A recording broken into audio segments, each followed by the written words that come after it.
says it's recording. This is going to be like a VCR thing, though. You like taped over somebody else's like important video. Just home movies, yeah. I don't think any of the kids know what the heck a VCR is anymore, even. Maybe a couple of them. There's a fair few. So I still have one. I still have a few VHS tapes I- that maybe we'll show in class. I tried to convince Brianna that we should get rid of our VCR, and she said she had sentimental videos. And I didn't know if that meant home videos, because I don't think we have any home videos. I think they're like movies that she just doesn't want to get digital copies. That's what, Sentimental yeah. Back from before she met you, Kemeter. Yeah. Yeah. It's just like videos of her Life- just enjoying like time on her Life own. before she had to deal with me. No, we have the same thing though. Like Ben's favorite childhood movies are on like VHS, so we have a VCR player just What for that. movies? I see. I've been updating, and then I went to DVD. We and have then a little bit too, but we still have it. 20,000 Leagues Under the Sea is one of his favorite movies ever. I love that So, movie. Yep. I got him it on DVD now for his birthday like last year because I'm like, we need to just get you this DVD. But it explains a lot about Ben as a person too. After I saw this movie, I'm like, this makes so much more sense now that I know this was like your childhood like favorite movie. So Well, anyway. all right. Students. Good thing we got that recorded. That is going to be on the test. Yes, What is Miss Ripley's fiance's favorite childhood movie? there you go. But we are on to our part 2 of our cell organelles notes, and we'll be taking a look at some of the early organelles that you've probably already worked on in class for Jigsaw. But just to make sure, if you missed it or you want to catch it in a different way, we are putting this together for you. So we'll go ahead and get started. We're going to cover the nucleus, ribosomes, chloroplasts, mitochondria, and the cell or plasma membrane. All right, the nucleus, aka the big boss, the main event inside of the cell here. The nucleus, you can think of it as the boss. In our cookie factory, if the cell was a cookie factory, if we're doing that analogy, We haven't the introduced nucleus. that yet, Kemeter, so we need to. We haven't. Yeah, that's No. right. That's right. This is like making a movie out of order. We're doing it the real Hollywood way. So let's talk about nucleus. We'll introduce our analogy, and then we'll talk through that. So the nucleus is found inside the cell. I always say center of the cell, but it can be wherever. It's found inside the cell. It contains the DNA, the genetic material, the instructions for how to make the living organism that we're dealing with. So your cells have nucleus inside of it, and inside that nucleus is the DNA that has the instructions for how to make you. It's stored there in the form of chromatin/chromosomes. It depends on in what stage or phase your cell is as far as how the DNA itself is organized. But you can think of it, at least for humans, we've got these big long strands, linear pieces of DNA, and they're swimming around inside of the nucleus. It controls the activities of the cell, the nucleus does, through the expression of that DNA. So the DNA being the instructions for how to make proteins, which perform a lot of the tasks inside of our bodies, structural component or jobs. But we talked this last unit about enzymes, which can regulate, control the chemical reactions that are going on inside of our bodies. So through the production of the proteins, the enzymes, the nucleus can control what the cell is doing. And so you can think of the nucleus like if the cell was a cookie factory, the nucleus of the nucleus of the cookie factory would be like the manager's office, and the DNA would be like the recipes for the cookies that are being made. All right, so next up is the ribosomes. And so the nucleus, as Kevin said, is where like our recipe, our instructions for making proteins are. So once those instructions kind of leave the nucleus, they're going to the ribosomes, which is the organelles that make our proteins. So they'll take those instructions and basically kind of string together all of our amino acids in the right order to create our different proteins. And these can be like free, like floating around out in the cell or attached to the endoplasmic reticulum or the ER. And for our kind of cookie model, these would be like the mixers, the tools, maybe like the ovens for baking the cookies. They're kind of what's putting all the ingredients together to make our cookies. That leaves me with chloroplast. Now remember, this is an organelle that is only found in plant cells.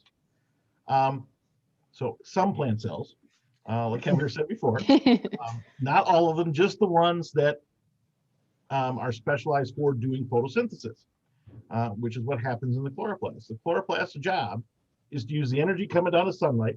This is sunlight. I noticed that. That's very good sunlight. It makes And then that carbon sound. dioxide,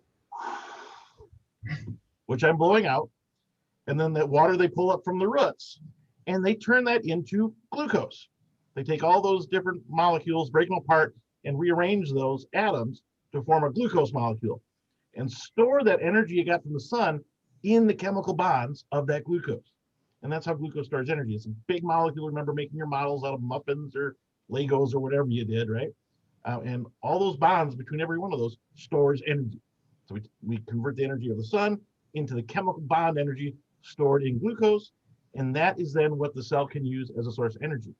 And the nice thing about glucose, pretty stable molecule, so the plant can then ship it elsewhere in the plant, right? And send it down the xylem and phloem and down to the roots. You can store it in the roots like with potatoes, right? Potatoes are storing all that energy in there. They take the glucose, put it together and make starch. So these chloroplasts are the organelles that do that. And here we can see, here's a cell wall of an Elodea cell. And then all these little green dots in there, those are the chloroplasts. What we see here, guys, is the chemical equation for photosynthesis. You do not have to memorize it now, but I guarantee you will. So chloroplasts take in water from the roots, carbon dioxide from the air, using the chloroplasts to catalyze the reaction with chlorophyll. They make glucose and oxygen gas as a byproduct. Don't need to know that now, but a little foreshadowing, doesn't hurt to be familiar with it. Ew, hang on. What in the cookie factory are chloroplasts, Mr. Hamele? Solar panels? Okay. So We just that gotta sunlight, make the sound effect. what was the sound effect? I missed it. Ooh. And convert it into energy forms that can be stored in a battery. There we So go. the glucose would be like the battery that the solar panels store the energy from the sun in.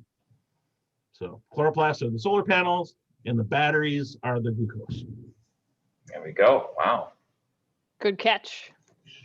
Thank you. for Mitochondria. seeing No, that. yeah. So gosh, I'm sure if we were live in class and someone said mitochondria, someone out there would say it's the powerhouse of the cell. And yeah, We all know it. we all, and that's good. If that at least helps you remember, we're going to add some more detail to it here. What does it mean to be the powerhouse of the cell? The mitochondria is responsible for producing the usable energy for the cell. So the type of energy that our cells run on, for the most part, is something called ATP, adenosine triphosphate. Again, you don't need to know it now, but in the future, you're definitely going to be good friends with ATP and know what that means and what it is. Down with so ATP? You'll be down with ATP, yeah. The Old song reference, sorry. the mitochondria, then you can think of it this way: it takes the glucose and it breaks it apart, and the energy that's released from breaking the chemical bonds in glucose is then captured and used to build ATP. And that ATP then can go throughout the cell and be used to power other cellular functions, activities that require energy. In our cell analogy, or our cookie factory analogy, I guess what would be perfect is if it's somehow correlated with our solar panels, but haven't quite got it to correlate, because the solar panels are the chloroplasts which produce glucose, and then that glucose goes to the mitochondria and is broken down to make usable energy. But that aside, let's just go ahead and say that the mitochondria is kind of like a diesel generator. And the gasoline that the generator is running on is the glucose.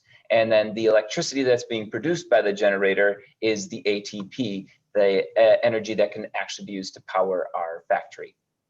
I just thought of a way you can connect the chloroplast to the mitochondria of the factory. Do it. Okay, so the chloroplasts are ancient plants and bogs, millions and millions of years ago. Okay. No, I know where this is going. Storing it in the plants, and they're getting stored, and then they're getting covered up and crushed under metamorphic forces from the Earth's crust and turned into coal. And the coal is the refined, that'd be like the glucose, right? Where it's stored long term. And then we dig up that glucose, we ship it to the factory, and our factory is a coal-powered factory, let's say.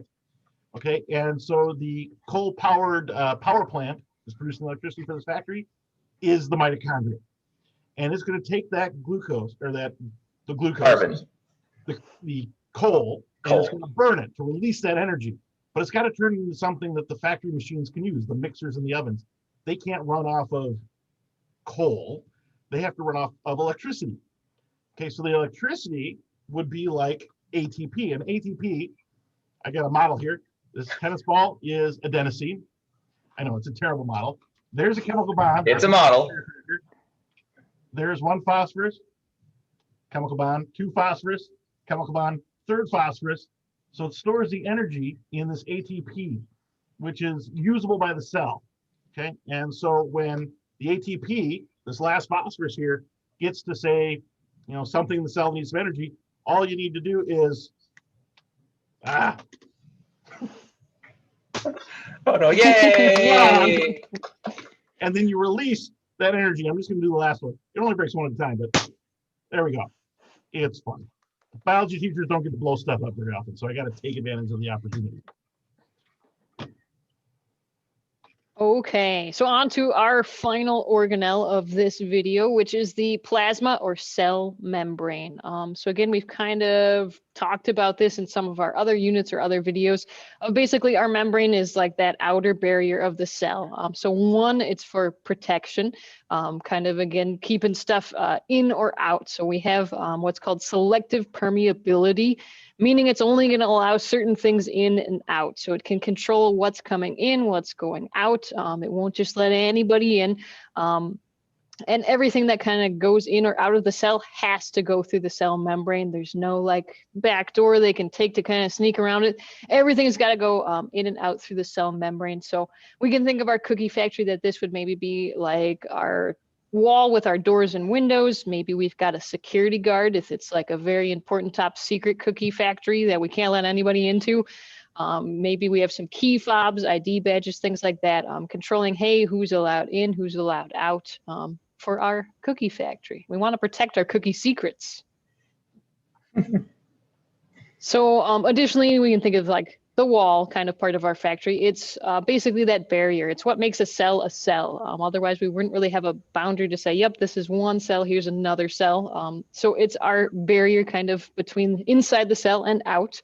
And as we talked about last unit, when we learned about lipids, there's an important lipid called a phospholipid that makes up our membrane. So we have a phospholipid bilayer, meaning we have two layers of phospholipids you can see below.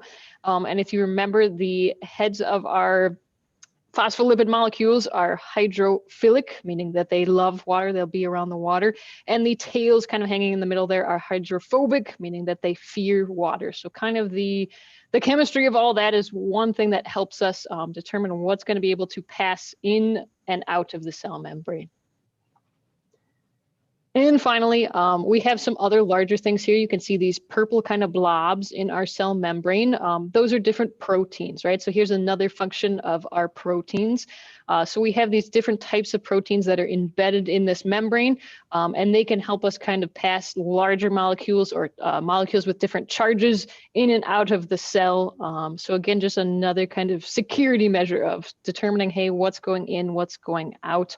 And this whole thing kind of together is called the fluid mosaic model, kind of just named for that. It's really this fluid, it can flow, it can move around, and it's made of all these little different parts. So all these little different phospholipids, these different proteins kind of together in a mosaic. And I believe that's it, right? Yeah. So that finishes up Organelles round 1. Aloha. Aloha.